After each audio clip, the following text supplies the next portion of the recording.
ठीक है, स्टार्ट किया जाए। ऑनलाइन है क्या? हाँ, तो आज एक लास्ट क्लास में हमने ये देखा था मोमेंट ऑफ इनर्शिया क्या होता है, याद है? और हमने एक दो केसेस को हमने डिस्कस किया था। तो आज एक नया टर्म है, मोमेंट ऑफ इनर्शिया भी और आने वाला है, लेकिन मोमेंट ऑफ इनर्शिया के बढ़ने के पहले और बॉडीज़ के जानने के पहले एक टर्मिनोलॉजी बहुत इंपॉर्टेंट है, उसको लिख लो, radius of gyration. Radius of gyration.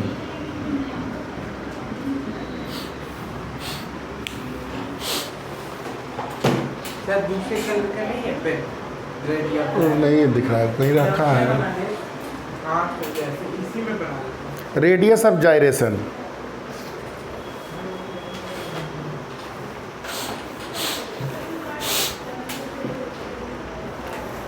तो जैसे एक चीज़ बताओ, जैसे एक बहुत सिंपल सा केस जो हमने किया था, दो केस किया था ना, तो एक केस जैसे रिंग का हमने बात किया था, तो रिंग का अगर सेंटर से एक्सिस पास कर रही है और इस प्लेन के अगर परपेंडिकुलर एक्सिस है, ठीक है, तो उसको मैं अगर ऐसे डॉट बना दिया हूँ, तो इसका मोमेंट ऑफ इनर्शिया क्या आया था? अगर इसका मास m था और रेडियस r था, तो ये कितना आया था? mr²। ये यही था।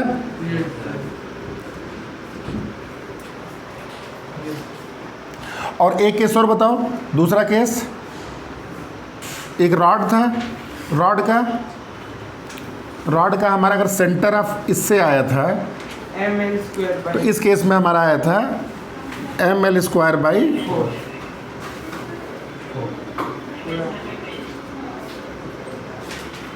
अच्छा हाँ, ml²/12 अगर ये एक्सिस थी। और तीसरा केस, अगर तुम्हारा एक्सिस वन एंड पे हो जाती है, मतलब इस केस में इसका मास m है और लेंथ l है, और इस केस में अगर इसकी लेंथ l है और मास l है, हाँ ठीक, समझ आ गया? ये तो पिछले क्लास में किए थे। अब रेडियस ऑफ जाइरेशन, डेफिनेशन में कंफ्यूज होने के बजाय बड़ा सिंपल कॉन्सेप्ट समझो कि अगर मैं इसको m² के बराबर कर दूं, इसको मैं m² के बराबर कर दूं, इसको मैं m² के बराबर कर दूं, तो देखो यहाँ से k की वैल्यू क्या आ रही है? r। यहाँ से k की वैल्यू क्या आ रही है? L/√12। और यहाँ से k की वैल्यू क्या आ रही है? L/√3। अब ये k क्या चीज़ है? ध्यान से देखो, अगर ये आपका ओरिजिन है और ये आपका डिस्टेंस है r, तो अगर पूरे रिंग के मास को अगर एक पॉइंट मास मान लिया जाए, पूरे रिंग के मास को पॉइंट मास मान लिया जाए, इसका मास कितना है? सेंटर ऑफ मास। इस पूरे रिंग को पॉइंट मास मान लिया जाए, मतलब एक पॉइंट पे इसका मास कंसंट्रेट हो गया है और इसका मास कितना है? सेम है। और वो अगर डिस्टेंस के डिस्टेंस पे रखा है, ध्यान देना, तो इस मास का इस सेंटर के अबाउट मोमेंट ऑफ इनर्शिया क्या हो जाएगा फॉर्मूले से? mk²। तो ये मास जितनी डिस्टेंस रखने पे same moment of inertia produce कर रहा है, तो वही k की वैल्यू हो गई। इस केस में क्या हुआ? इस केस में इस पूरे के मास को पॉइंट मास मान लिया जाए और k डिस्टेंस पे रख दिया जाए, तो जो मोमेंट ऑफ इनर्शिया ये मास प्रोड्यूस कर रहा है k डिस्टेंस रखने पे, वही मोमेंट ऑफ इनर्शिया इस रॉड का इस एक्सिस पे, तो k की वैल्यू क्या है? L/√12। कहने का मतलब कि इस रॉड के मास को अगर कंसंट्रेट करके एक पॉइंट बना दिया जाए और उसको अगर इतने डिस्टेंस पे रखोगे, इस केस में k की वैल्यू क्या है? इतनी है, तो अगर इस डिस्टेंस पे रखोगे तो इसका मोमेंट ऑफ इनर्शिया क्या होगा? mk²। तो ये जो मोमेंट ऑफ इनर्शिया प्रोड्यूस कर रहा है और इस रॉड के मोमेंट ऑफ इनर्शिया के बराबर है। इस केस में क्या है?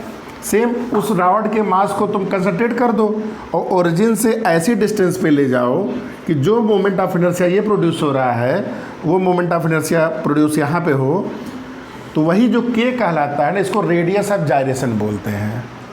समझ में आया?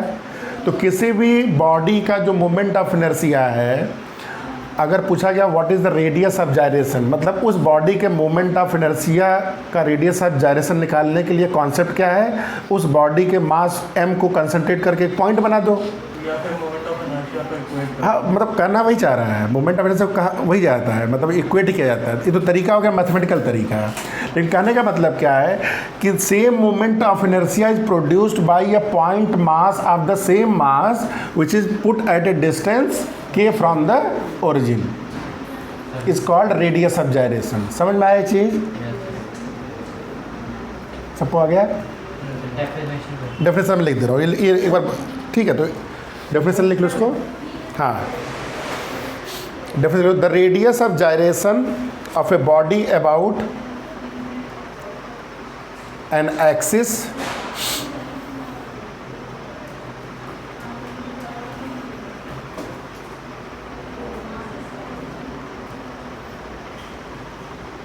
defined as the distance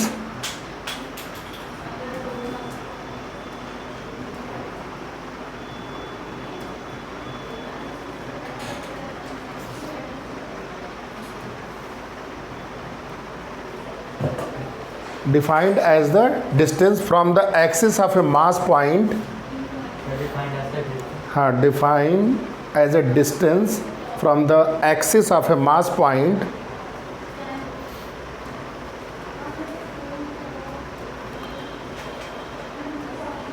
whose mass is equal to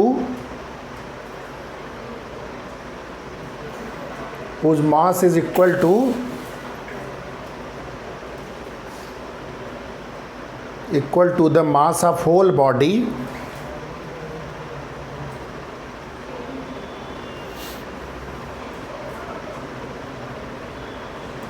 and whose moment of inertia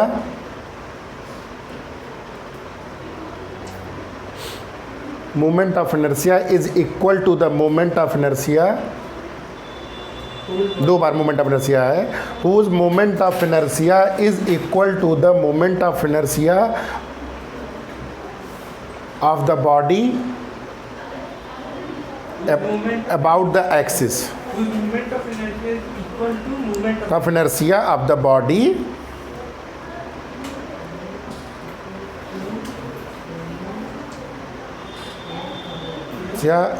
the body about the axis। ठीक है, whole mass is concentrated to a mass point whose moment of inertia, देखो इसको देखो, whose moment of inertia is equal to the moment of inertia of the body about the axis। मतलब simply निकालने का तरीका क्या है, किसी बॉडी का जो भी मोमेंट ऑफ इनर्शिया दिया है उसको किसके बराबर कर दोगे, mk स्क्वायर के बराबर कर दोगे, और जो भी k की वैल्यू आती है वो तुम्हारा क्या कहलाता है, उसका रेडियस ऑफ जायरेशन। क्लियर है? अब लिखो थियरम ऑफ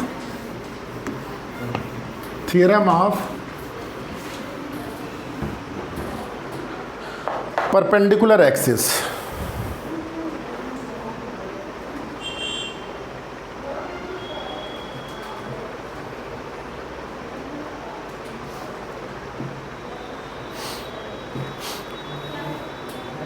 ठीक है, इसका डेफिनेशन लिख लो, फिर समझा दे रहे हैं क्या चीज़ है। The moment of inertia of a planar body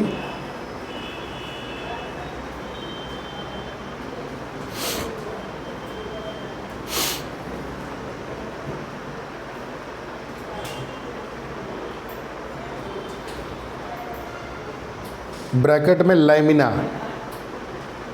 मतलब ये अप्लाई होने वाला लैमिना पे, ठीक है, लैमिना टाइप बॉडी पे। हाँ, the moment of inertia of a planar body in bracket lamina about an axis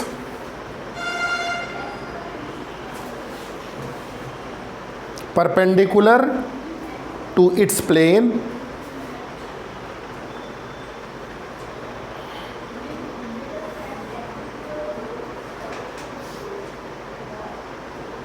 is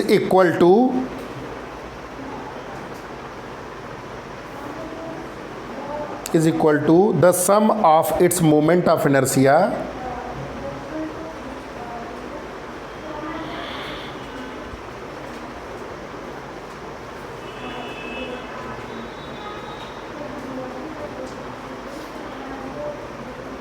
about two perpendicular axes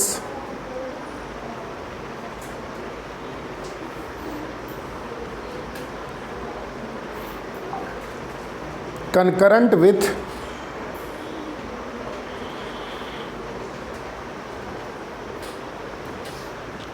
perpendicular axis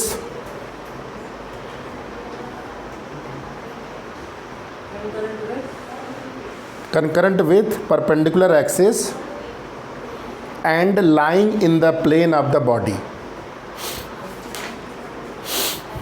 And line. Lying in the plane of body. देखो क्या मतलब है इसका कि मान लो कोई ये लैमिनर बॉडी है, ठीक है, और ये इसी के प्लेन में ये दो एक्सिस है। मान लो ये एक्स एक्सिस है या वाई एक्सिस है, ठीक है। जैसे मान लो कोई भी एक ये तुम्हारा ये जैसे बुक है तुम्हारी, ठीक है, ये लैमिनर एक्सिस है, तो मोमेंट ऑफ इनर्शिया तो ये एक एक्स एक्सिस मान लो, एक इधर वाई मान लो, ठीक है। और जेड एक्सिस कहाँ होता है? इन दोनों के परपेंडिकुलर, मतलब ये ऐसे करके बाहर आएगा, तो उसको बनाना मुश्किल है, तो मैं 3D में ऐसे बना दिया। क्लियर है? क्या चाहिए? तो मतलब कोने में अच्छे से दिखता है। हाँ, किसी भी रूम के, ठीक है।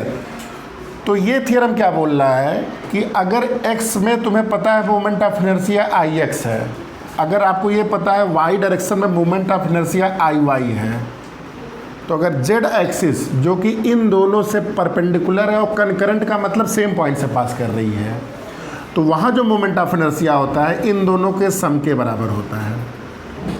तो मैथमेटिकली ये थियरम बस इतना है।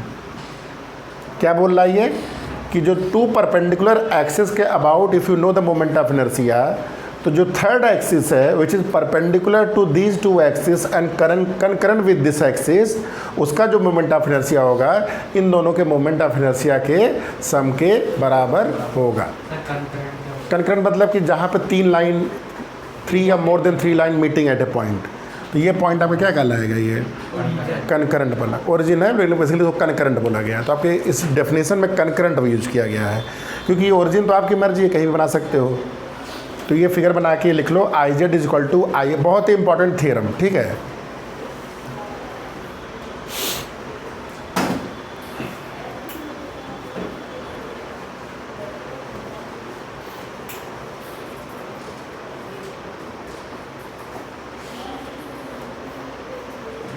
सर आपके स्टूडेंट्स मिलते हैं ईशद और श्लोक, हाँ।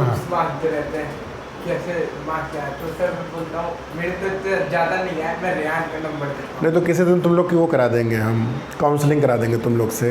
हाँ सर, ईशद तो कम, श्लोक तो जब मिलता है ये कैसे किया था। नहीं ठीक है, एक दिन दूध करा देंगे, ज़रूरी है थोड़ा सा। हेड रेहान होगा, कोई रहे, 2-3 लोग मिलके कर देना।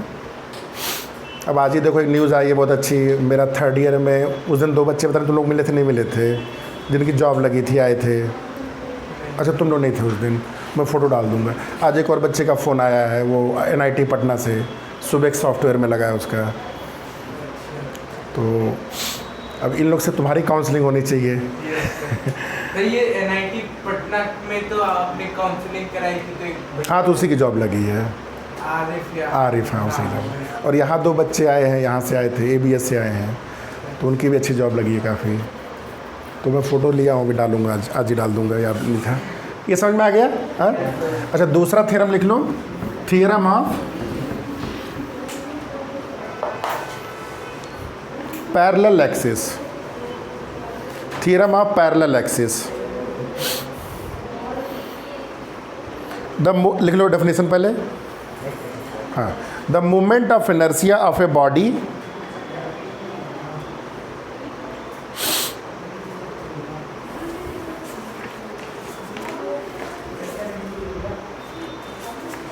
moment of inertia of a body about any axis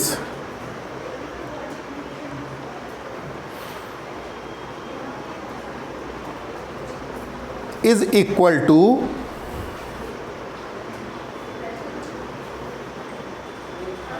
the sum of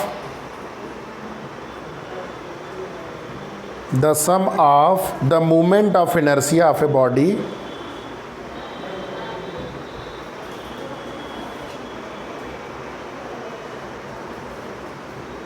about a parallel axis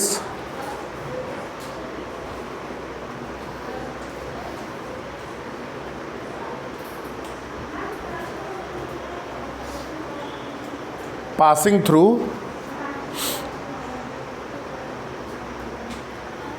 its center of mass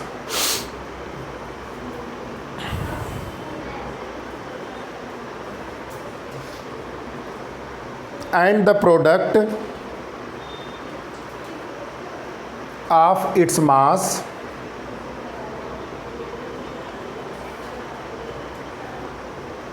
and the square of the distance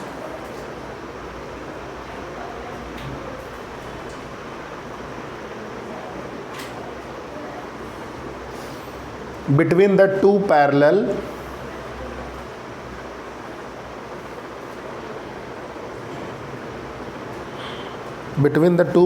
axes। ठीक है, ये देखो थ्योरम क्या है, बड़ा इंपॉर्टेंट थ्योरम है भी है, एक बार रीड कर लो। देखो, moment of inertia of a body about any axis, किसी भी एक्सिस से बोल रहा है, किसके बराबर है?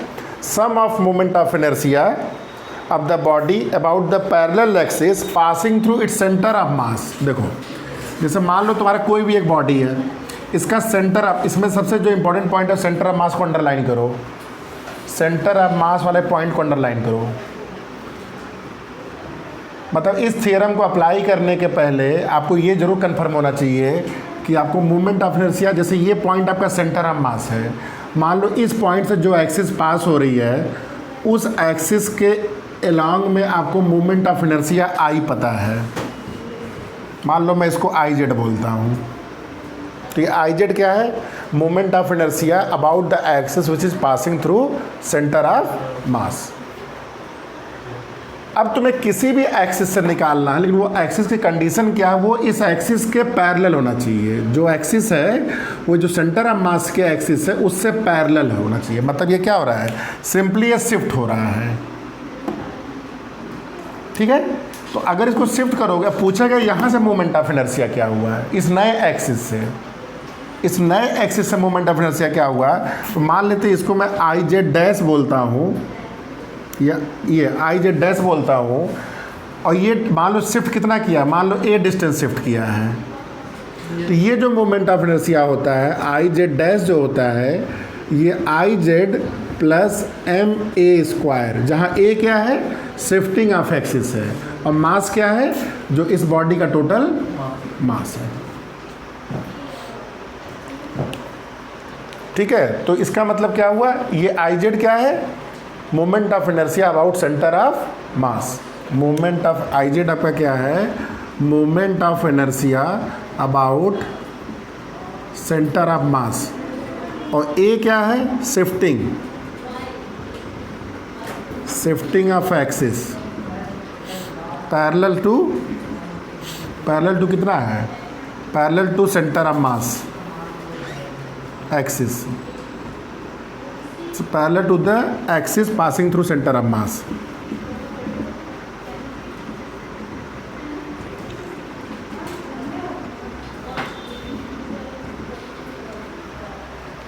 और m क्या है टोटल? ये क्या है? Mass of body.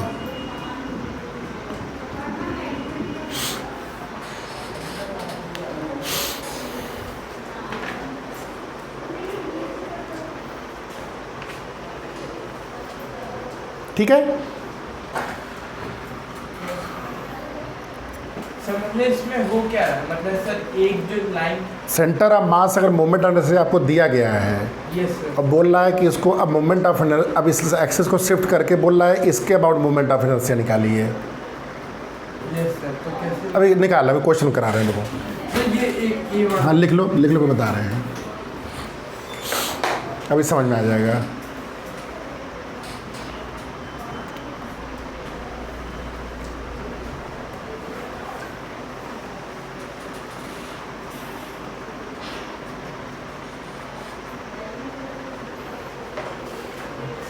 लिख लिया?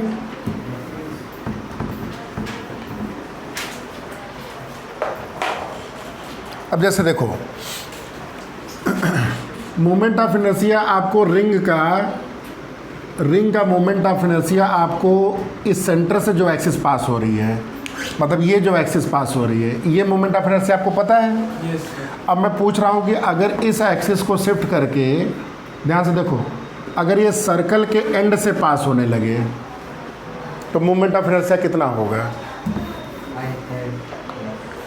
पहले विजुलाइज कर पा रहे हो नहीं कि ये चीज़ हो कैसे, घूम कैसे रही है? जैसे अभी मोमेंट ऑफ इनर्शिया कैसे हो रहा है? सर ये ऐसे घूमने लगे। कुछ है छोटा सा गोल सा, एक मिनट रुक जाओ। ठीक है, देखो ध्यान से देखो, तो ये रिंग है तुम्हारा, इस रिंग का सेंटर ऑफ मास तुम्हारा बीच में होता है और सेंटर ऑफ मास पे मोमेंट ऑफ इनर्शिया हमने निकाल लिया था, mr² होता है। तो यानी कि बॉडी ऐसे कैसे घूम रही है? अभी ये ऐसे घूम रही है, समझ में आ रहा है? ऐसे घूम रही है। अब मैं बोला कि इसी लाइन को शिफ्ट कर दो डायमीटर के, मतलब इसको सर्कल पे शिफ्ट कर दो। अब पूछा जा रहा है, मतलब पहले तुम्हारा ये पॉइंट था एक्सिस का, अब ये शिफ्ट करके यहाँ पे कर दिया गया है, एकदम इस पे, मतलब एक्सिस नहीं, मतलब ये सरकमफेरेंस पे कर दिया गया है। अब पूछा गया मोमेंट, तो अब बेसिकली अब कैसे बॉडी घूम रही है? ये अब ऐसे करके घूम रही है, समझ में आ रहा है? तो कौन सा थ्योरम लगेगा? पहले एक्सिस यहाँ थी, एक्सिस सेंटर मास से पास कर रही थी, हाँ, तो अब ये शिफ्ट होके यहाँ पे आ गया है। कितना डिस्टेंस शिफ्ट किया है? AR distance. तो मोमेंट ऑफ इनर्शिया क्या हो जाएगा? तो यहाँ पे मोमेंट ऑफ इनर्शिया मान लेते हैं IZ, जो क्या था हमारा mr²। कितना डिस्टेंस शिफ्ट हुआ? R distance. इस पॉइंट पे जो मोमेंट ऑफ इनर्शिया हो जाएगा IZ' हो जाएगा mr² plus m into shifting distance है। शिफ्टिंग कितना? वो भी आ रहा है, तो कितना हो गया? समझ में आया ये? हाँ सर मतलब कि एक्सिस के अराउंड ऐसे घूमने लगेगा यही बॉडी, मतलब आप एक बार देखिए। नहीं समझ में आया क्या अभी? सर ए में भी मार्क्स जोड़ेंगे जो शिफ्ट हुआ, हाँ वही तो है, शिफ्टिंग के बाद सर। शिफ्टिंग, ये एक्सिस शिफ्ट होके यहाँ पे आ गई। यस सर, तो बॉडी उसके ऐसे एक्सिस ऑफ रोटेशन ये है। अच्छा, तो सर ये रिंग तो नहीं समझ में आ रहा क्या है? जैसे मान लो ये बुक है, इसमें यहाँ छेद करके मैं बोलूँ ऐसे घूमेगा, ये ऐसे घूमेगा। मैंने बोला यहाँ छेद कर दो, तो वैसे घूमेगा, यहाँ पे कर दो, घूमेगा ही नहीं। क्यों नहीं घूमेगा? ऐसे पूरा घूमेगा, तो वही तो बोल रहा हूँ, यहाँ छेद कर दो, क्यों नहीं घूमेगा? ऐसे रिंग से। अच्छा, हाइपोथेटिकली कनेक्टेड है, हाँ हाँ, तो ऐसे घूमेगा। तो वही हो रहा है रिंग में। रिंग में तुम्हारा ये है, ऐसे घूम रहा है, इसको यहाँ पे कर दिए ऐसे, ये लिख लो। तो बेसिकली क्या क्वेश्चन हो गया? Moment of inertia about the axis perpendicular to the plane passing through at the circumference of the ring. ठीक है, समझ में आया?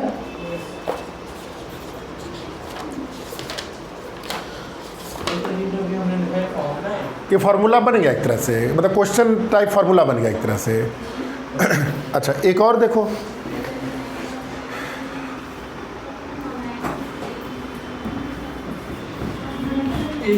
हाँ,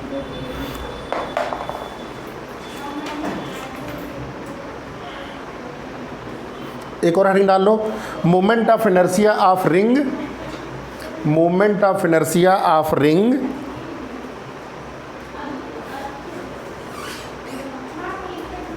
about one of its diameter,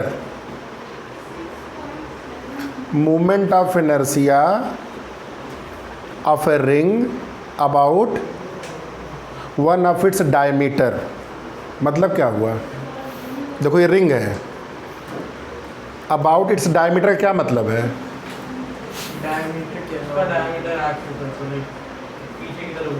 कैसे? एक्सेस बताओ। हाँ, मतलब अब डायमीटर के लॉन्ग ऐसे करके तुम एक्सेस बना दो, छेद कर दो।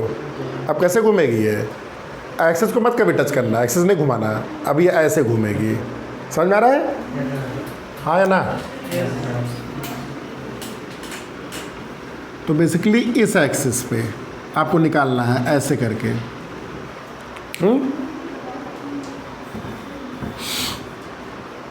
अच्छा, एक चीज़ बताओ, इस एक्सिस पे जो भी मोमेंट ऑफ इनर्शिया होगा, मान लो इसको मैं बोलता हूँ आई मान लो, ठीक है। तो अगर इसी एक्सिस को मैं ऐसे कर देता हूँ तो उसकी मोमेंट ऑफ इनर्शिया क्या होगी, अलग होगी कि सेम होगी? सेम ही होगी भाई। इसी को ऐसे कर दो तो बात एक ही हो गई, हाँ या ना? यानी कि इस रिंग पे अगर मैं दो एक्सिस बना देता हूँ, एक एक्स बनाता हूँ एक वाई बनाता हूँ, तो इधर का जो भी मोमेंट ऑफ इनर्शिया होगा वही इधर का भी मोमेंट ऑफ इनर्शिया होगा। क्लियर? और जेड का मोमेंट ऑफ इनर्शिया ये कितना होता है, ये कितना होता है? हमने अभी डराइव किया था mr स्क्वायर, mr स्क्वायर। अभी थियरम ऑफ परपेंडिकुलर एक्सिस क्या बोलता है, जो आई जेड होता है वो आई एक्स प्लस आई वाई होता है।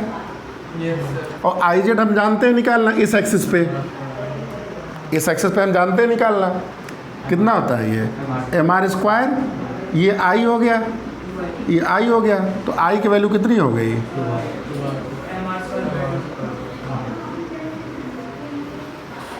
तो किसी भी रिंग का अगर सेंटर पे mr स्क्वायर था तो अगर डायमीटर पर एक्सिस बन गया तो वो कितना हो गया? तो यहाँ कौन सा थ्योरम हमने लगा दिया है? Theorem of perpendicular axis. और एक चीज़ और कॉन्सेप्ट लगाया है, सिमेट्री का कॉन्सेप्ट लगाया है भाई। जो एक्स पे होगा वही वाई पे होगा, जो ये एक्स पे होगा वही वाई पे होगा, क्योंकि there is no reason to say कि एक्स और वाई अलग हो जाएंगे। लिख लो।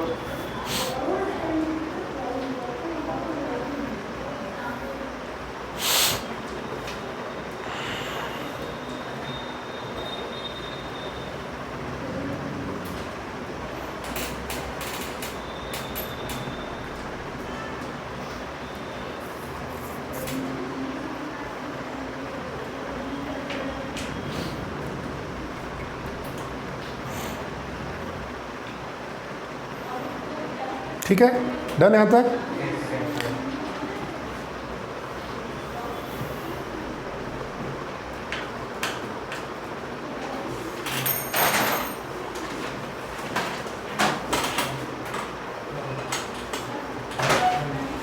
फॉर्मूला हो गया ना, ये कॉन्सेप्ट है, ये फार्मूला हो गया, ये कॉन्सेप्ट ये फार्मूला है। ठीक है, ये बेसिक फार्मूला आपको याद होना चाहिए। तो मैं फार्मूले की बुक में लिस्ट दिया है वो मैं याद करा दूंगा लिख के, लेकिन आपको ये समझ में आना चाहिए सारे फार्मूले आए कहाँ से हैं।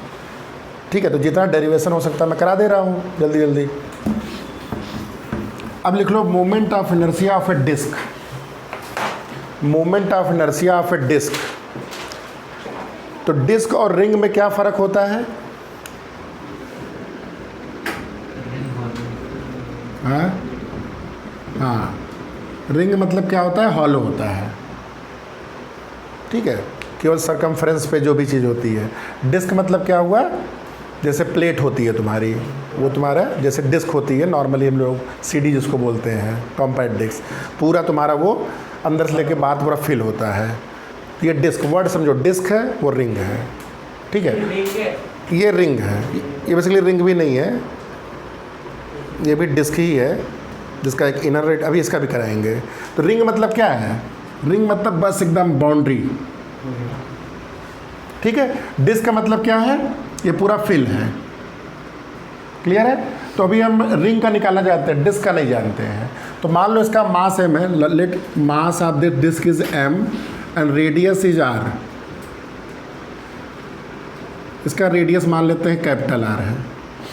अब तुम्हें डिस्क का नहीं पता है, लेकिन तुम्हें किसका पता है? तुम्हें रिंग का पता है। तो डिस्क किससे बनती है? छोटी छोटी रिंग से बनती है। मतलब एक छोटी रिंग, फिर बड़ी रिंग, फिर बड़ी रिंग, सब बना दोगे तो क्या बन जाएगा? डिस्क। तो मान लेते हैं r डिस्टेंस पे एक रिंग है जिसकी थिकनेस dr है। हाँ ठीक है, मान सकते हो, ये छोटी सी रिंग मान सकते हो इसको। तो सबसे पहले बताओ, अगर मास m पूरे डिस्क का है तो मास पर यूनिट एरिया कितना होगा? मास पर यूनिट एरिया, हाँ, m बाई रेडियस नहीं, पर यूनिट एरिया, पाई r स्क्वायर। इसको मान लो मैं सिग्मा बोल दे रहा हूँ, मास पर यूनिट एरिया है ये। ठीक है, ये R डिस्क का है ना? R डिस्क का है, कैपिटल R है। ठीक है, ये कैपिटल R है। तो ये जो छोटा सा रिंग बना है, मैं पूछा इसका मास निकाल पाओगे? छोटे से रिंग का पेरीमीटर कितना है या सरकमफ्रेंस कितना है? 2 पाई आर। तो इस 2 पाई आर को अगर मैं छोटा सा कट कर दूं तो एक पतली सी रिबन बन जाएगी, लंबी सी, थोड़ी सी ऐसे बनेगी, लेकिन वो बहुत पतला है तो मान सकते हो सीधा रहेगा। तो इस रिम जो तुम्हारा ये बना है, ये पतला सा, तो इसका लेंथ कितना हो गया और विड्थ कितना हो गया? विड्थ सर ये जो बीच का डिस्टेंस आर डिस्टेंस पे डी आता है, कैलकुलस लगने वाली है, इसको प्रैक्टिस करना है हम लोग को, ठीक है। यही क्वेश्चन जेई मेन में ऐसे ही आते हैं, ठीक है। 2 पाई आर इंटू, अभी आपके भैया को सारी प्रॉब्लम कैलकुलस में हो रही है, फिजिक्स में, तो अभी से सीखना शुरू करो। कितना हो गया? 2 पाई आर डी आर। तो इस छोटे से जो भी ये पतली सी निकली है सीट टाइप, इसका एरिया कितना हो गया? अगर मैं इसको डी ए लिखता हूँ तो डी ए कितना हो गया? 2 pi are into D R. तो इस छोटा सा जो स्ट्रिप निकला है इसका मास कितना होगा? डी एम में लिख दिया, तो D M into sigma into d a. ये समझ में आया? ये मास पर इंटू एरिया है, इसको किससे मल्टीप्लाई कर दिए? एरिया से। तो डी एम सिग्मा की value m upon pi r square, area की value 2 pi r d r. Clear? अब ये छोटा सा जो मास रिंग का है, इसका मोमेंट ऑफ इनर्शिया कितना होता है? अभी हमने पढ़ा है, एम आर स्क्वायर होता है फॉर्मूला। तो इस छोटा सा रिंग जिसका मास डी एम है, जो कि स्मॉल आर डिस्टेंस पे है, इसके चलते इस रिंग का मोमेंट ऑफ इनर्शिया क्या होगा? तो D M into are square. तो moment of inertia of ring, इसको मैं डी आई लिख दूँ तो ये क्या होगा? D M into are square. सही है?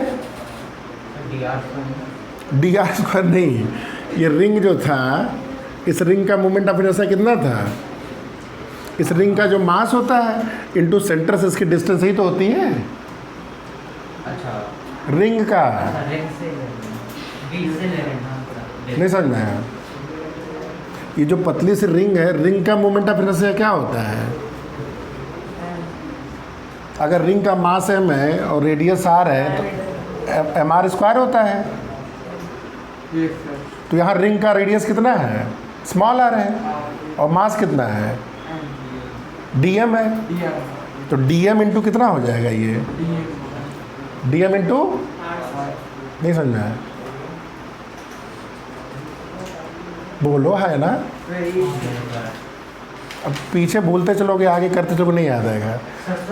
एक मैं पल फिर से बताऊँ, एक रिंग है जिसका मास 1 kg है और 1 मीटर पे है, तो उसका मोमेंट ऑफ इनर्शिया कैसे निकालोगे? एम आर स्क्वायर 1 इंटू 1 का स्क्वायर। कल को मैं बोला ये 2 kg है, ये 2 मीटर है, तो क्या हो जाएगा?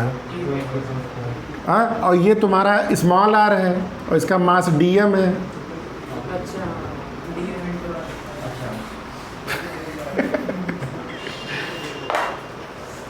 रिंग का क्लियर?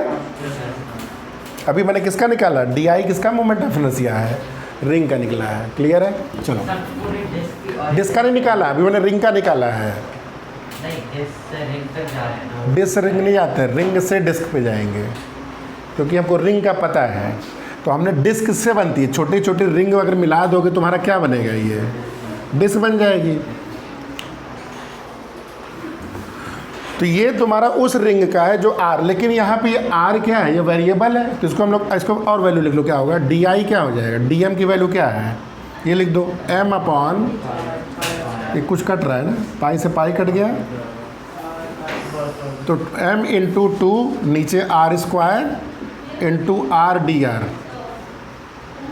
इंटू आर स्क्वायर, ये तुम्हारा हो गया डी आई। तो थोड़ा ठीक से लिख लो, और d I equal to 2m by r square r cube d r. अब कहाँ से कहाँ इंटीग्रेट करना पड़ेगा इसको? आर की वैल्यू कहाँ से, रेडियस कहाँ से वेरी कर रहा है, वो रिंग कहाँ से कहाँ जा रही है? 0 से स्टार्ट कर रही है,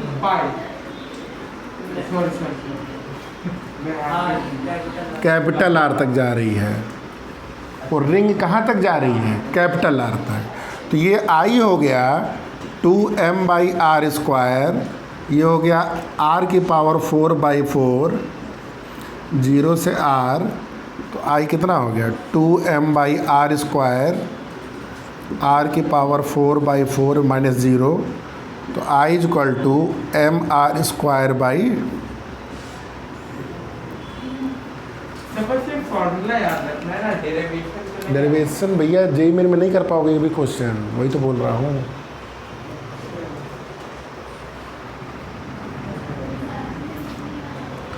उसमें लिखा ठीक है, अब नेक्स्ट इसी में moment of inertia of disc about an axis, कौन सा axis, about one of its diameter, मतलब जो एक्सिस रहे वो इसका एक डायमीटर रहे, मतलब सब कुछ सेम रहे। देखो अब इसी moment of inertia of disc लिख लो, moment of inertia of disc about one of its diameter. अभी आपका एक डिस्क है,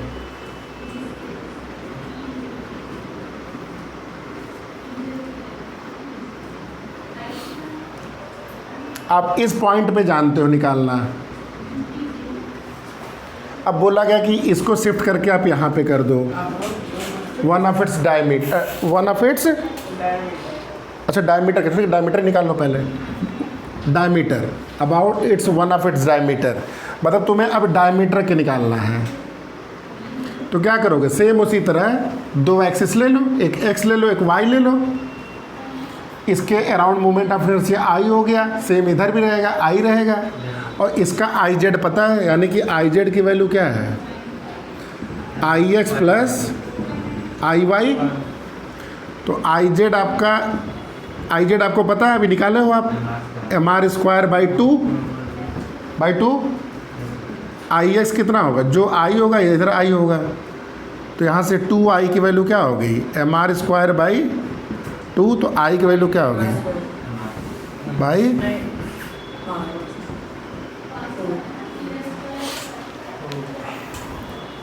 सर ये YZ YX सर ये हमेशा ये वाली थ्योरम, हाँ perpendicular, theorem of perpendicular axis, ठीक है।